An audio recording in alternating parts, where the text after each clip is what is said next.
Сәлеметсіз бе, менің қадірлі көрерменім? Менің каналыма қош келдіңіз.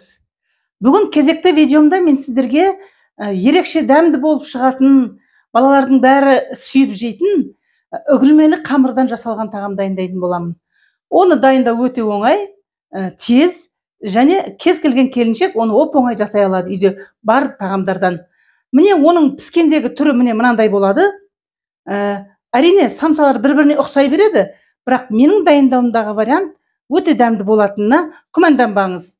Менің немерелерім менің осы самсамды өте сүйіп жақсы көріп жейді.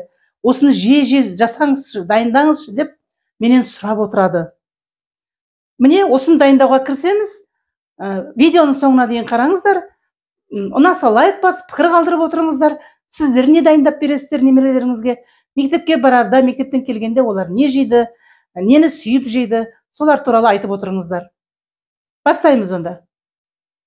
Міне бүгінгі тағамға керек заттарымыз дайындап қойдым. Мен міне 450 грамм ұн, 2 жұмыртқа, 3-4 қасық қаймақ. Қандай қаймақ бар, үйде сол бола береді. Және 250 грамм мынандай маргарин бөліп салып дайындап қойдым. 1 шай қасықпен тұз және 1 шай қасықпен қант.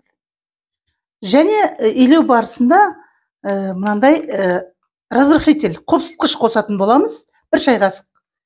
Оны илеу барысында көрсетемін сіздерге. Ортамызды ашып алайық та, мына жерге кеңірек ыдысымды алайын. Әдеттегідей кеңірек ыдысымды алдым. Міне бастайтын ісімізді біз мына ұннан бастаймыз. Ұнды саламыз. Ұнды түгел салып аламыз. Мынау маргаринімізді ұсақтап бөліп саламыз. Мұны қатып тұрса теркадан өткізуге де болады. Мен былай жасай салам, сосын қолыммен үгітіп, ұнмен маргаринді араластырамын. Осылай құрғақтай араластырамын.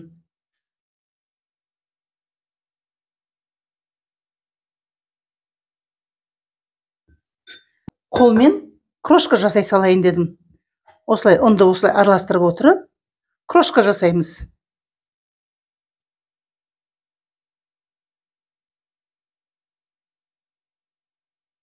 Міне, 1 келкі крошка жасап алдық. Енді қалған ортасына мынандай шұңқырлап жасап аламыз да, қалған ингредиенттерімізді қосамыз. Алдымен мына разрыхлителімізді қосып береміз, қопсытқышымызды. 1 шай қасық осылай, міне. Толмаған 1 шай қасық десек болады. Араластырып жібереміз. Енді бұл қопсытқышымыз мұның жақсы әдемі воздушный болып көтерілуіне көмектеседі. Бұл қамырымыздың мен тағы да кішкене бір салып жіберсем деп тұрмын. Осынша 1 қасыққа толсын. Және 1 шай қасық қантымыз, 1 шай қасық тұзымыз, және мына жердегі жұмыртқамыз. Жұмыртқаның біреуін әдеттегідей алып қаламыз. Сарысын. 2 ағы 1 сарысын қостым. 1 сарысын мында алып қалдым. Мұны тағамымыздың бетіне жағатын боламыз. Ендігі жерде мына қаймағымызды қосамыз. Жайлап бәрін араластырамыз. Алдымен қасықпен араластырамыз.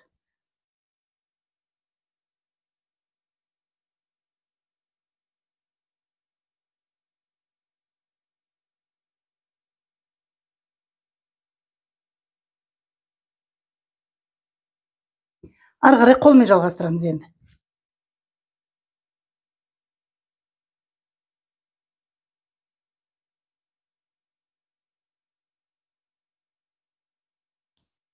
Менің ұным аздау болған сияқты, кішкене бір 100 грамдай ұн қосамын.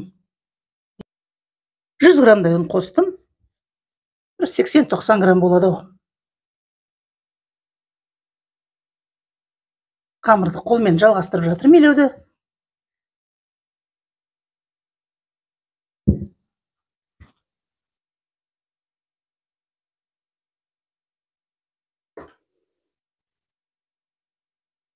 Кішкене ұн себелеп отырып, осы қамырымызды жақсылап илеп аламыз.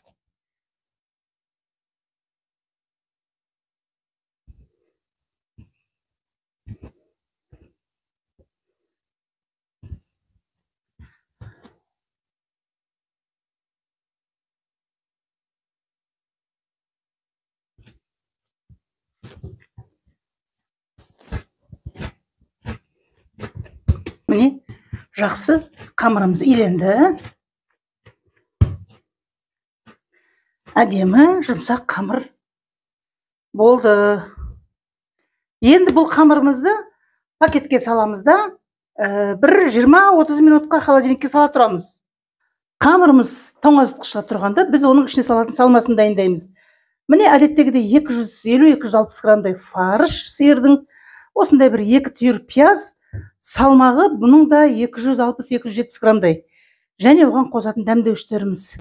Міне, тұз 1 шай қасық, 1 шай қасық қара бұрыш, 1 шай қасық үгітілген кинза или кориандр, және 1 шай қасықтан көбірек, 1,5 шай қасықтай паприка тәтті. Осыларды қосатын боламыз. Алдымен ол үшін пиязымызды турап аламыз.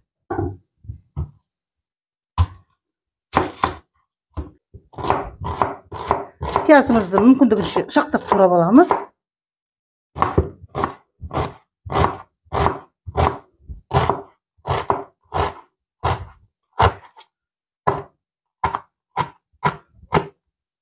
Пиязды бәріміз білеміз, денсаулыққа өте пайдалы осындай овыш, көкөніс. Мұны қандай тамаққа қоссаң да, сол дайындаған тамағының дәмін әсерлендіре түседі. Тамағыңыз осындай пиязды көп қосатын болсаңыз, дәмдірек болып келеді. Сондықтан қандай тамақ дайындасаңыздар да пиязды қосуды әдетке айналдырсаңыз, және пиязды молырақ қоссаңыз, өте жақсы болады.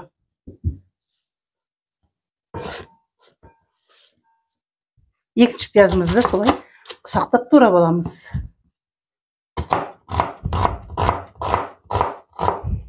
Мен осы пияздан салмаға пияз қосқанда, осы тұзды алдын ала осылай сеуіп, пиязға мұжып алғанды дұрыс көремін. Сонда пиязымыз тез жұмсақ болып тұрады. Осылай тұзбен мұжып алса, пиязымыздың ащы дәмі де кетіп қалады. Піскен кезде де дәмі өзгеше болады. Сондықтан мен сіздерге сондай кеңес беремін. Пиязды қосқанда осылай. Енді білетін кісілер әрине білесіздер ғой. Мен білмейтін қыз-келіншектерге айтып жатырмын, әрине. Көп адамдар қазір біледі бұл секреттің бәрін. Міне, пияздың суы шықты, енді ары қарай жалғастыруға дайын. Фаршымызды саламыз. 270 грамм фарш осы жерде. Өлшеп алдым.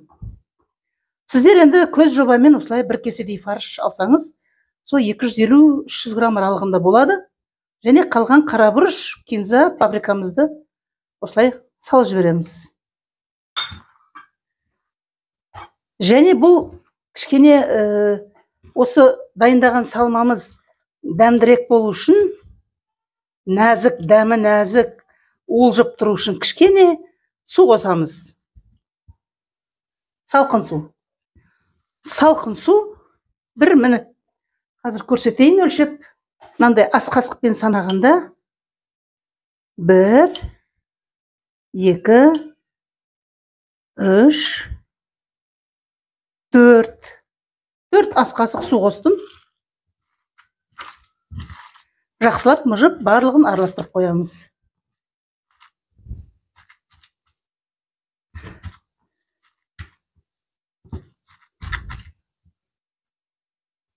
Міне, салмамыз дайын болды. Дәмі керемет болды. Міне, қазір қамырымыз дайын болса, ісімізді бастаймыз, жалғастырамыз ары қарай. Міне, қамырымыз холодильниктен тоңазытқыштан шығардық. Кішкене ұн себелеп жібереміз де, илеп жібереміз қамырымызды алдымен. Сопақша етіп илейміз. Сопақша бөлуімізге ыңғайлы болады. Міне, одан сайын еуі қанып, қамырымыз бір тегіс болды.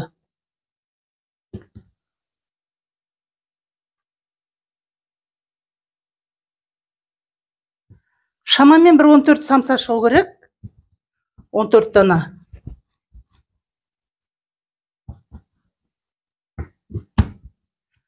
Енді бірдей қып бөлуге тырысамыз. Шамалы бірдей болмай қалса ештеңе етпейді. Үйде өзіміздің балдар жейтін тағам бұл. Мен қазір бәрін өлшеп бірдей қып жіберейін. менің осы салада аспаздық жұмыс істегенімнің пайдасы сол, осы өлшегенді жақсы көремін мен. Осындай қамырларды өлшеп істегенді, бәрі піскен кезде бірдей болып тұрады. Міне 65-66 грамм болайын деп тұр. Міне өстіп өлшеп қоямын.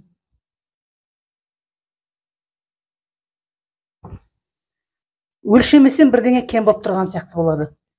Сондықтан менің қолым осыны өлшегенге ұмтылып тұрады әрқашан. Осылай домалақтап дайындап аламыз. 65 болды міне.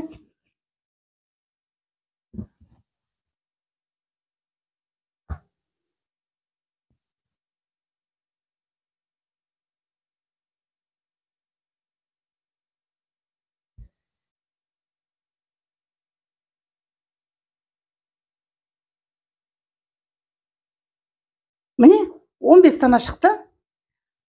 Қазір бір ыдысқа салып дайындаймыз да, оны бетін жауып қойып, шетінен жайып, самсамызды түйе бастаймыз.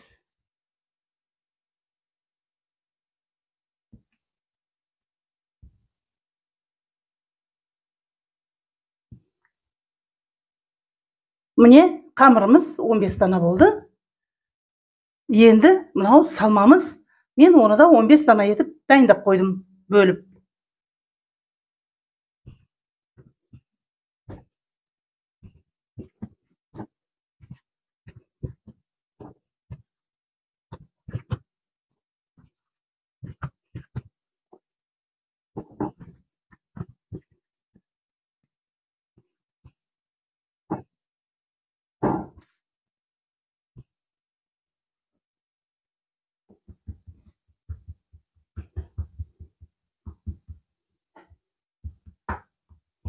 Осылай қолмен жайса да болады.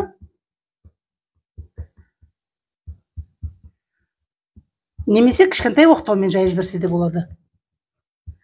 Бұлай қолмен жайып алсақ, одан кейінгі процесс тез болады.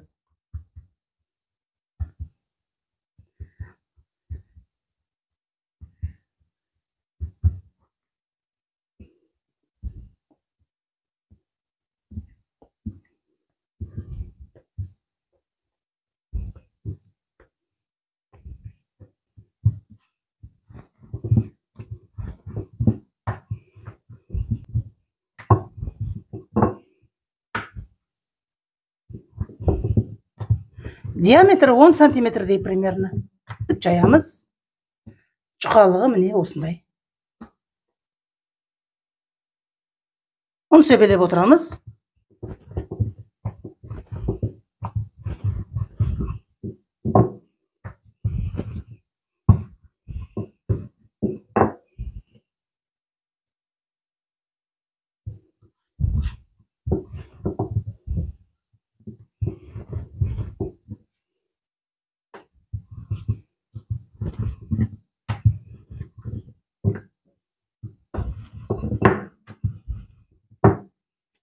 Салмасын салып шығам.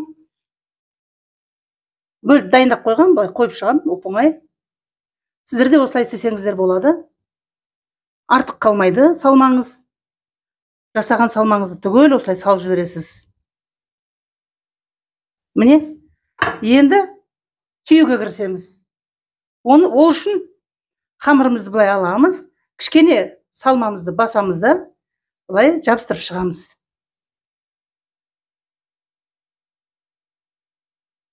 Осылай жабыстырып алғаннан кейін, әдеттегідей қыз-келіншектердің бәрі білетін әдіспен осылай түйіп шығамыз. Қазір көп адамдар осы үйреніп алған осылай түйетін әдісті. Ол ең оңтайлы әдіс қой, самса жасағанда. Міне, аламыз да, салмамызды сәл-сәл басыңқыра жібереміз де, екі бүктеп, алдымен былай жабыстырып шығамыз. Сосын осылай бүгіп отырып, қысып отырып, қысқан жерімізді бүгіп отырып осылай қатты қысыңқырап, тартыңқыра жібереміз де, соны бүктей береміз.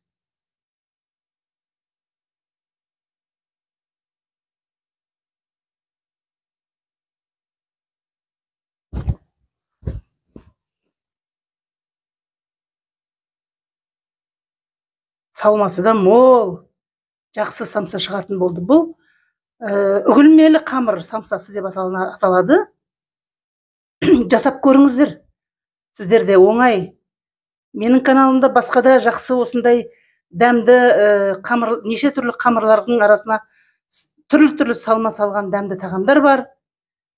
Тіркеліп қойыңыздар менің каналыма, тіркелмеген болсаңыздар.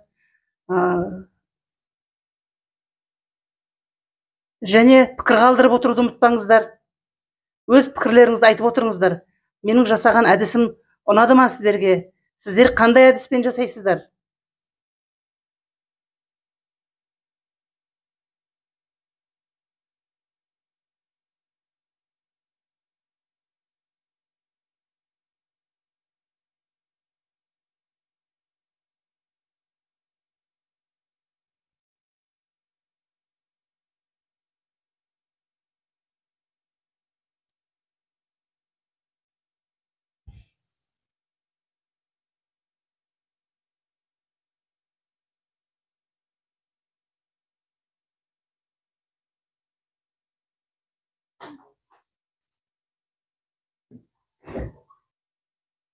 Міне, жұмыртқамен бетіне жағып шықтық. Енді бетіне күнжіт себеміз. Бар болса. Шамалап былай. Дәмі үшін, әдемілігі үшін. Күнжіт тоже бір ерекше өзінше аромат береді бұл тамағымызға. Күнжіттің мына дәнін жегеннің өзі пайдалы адамның денсаулығына. Енді қызып тұрған пешке 35 минутқа қойып аламыз. 180-200 градуста. Енді пештеріңізге қарайсыздар, мүмкін 220 градуста пісетін шығар сіздердің пештеріңізде. Менің пешімде 200 градуста піседі. 35 минут. Дәмді самсаларымыз пісті. 35 минутта. Әдемі, иісі аңқып тұр. Тәбетіңді ашады, жегіңді келтіріп.